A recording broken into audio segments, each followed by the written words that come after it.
يعني برشلونة وفليك ما يبطلون سوالفهم، يعني لازم كل مباراة بالشوط الثاني اللي يفوزون، يعني لازم ريمونتادا. برشلونة تفوز على فرانكفورت الألماني 2-1 في دوري أبطال أوروبا. أطلع لكم متابعة وتعال خلينا نسولف عن المباراة شوية. بالشوط الأول يا عزيزي برشلونة ما كانت موجودة بالمباراة وما عندها أي حلول، وقدام منو؟ قدام فرانكفورت اللي آخر إله بالدوري الألماني خسران 6-0، وقدر يلعب عليهم على التحولات وقدر يسجل الهدف الأول وينتهي الشوط الأول 1-0.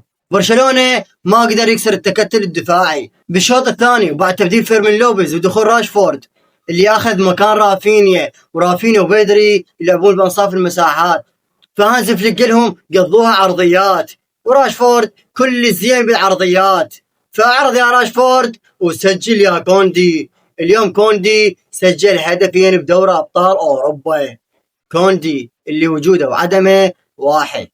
حتى تعرف برشلونة ايش قد كانت كلش مو زينة بالمباراة، فهانز فليك بثلاث دقائق قدر يقلب النتيجة وياخذ 3 نقاط. بعدها طلع رافينيا ودخل ديون حتى يحافظ على الاستحواذ ويحافظ على النتيجة. وإذا نجي على لامين يامال أحب أقول لك يا عزيزي كالعادة بجيب دفاع فرانكفورت.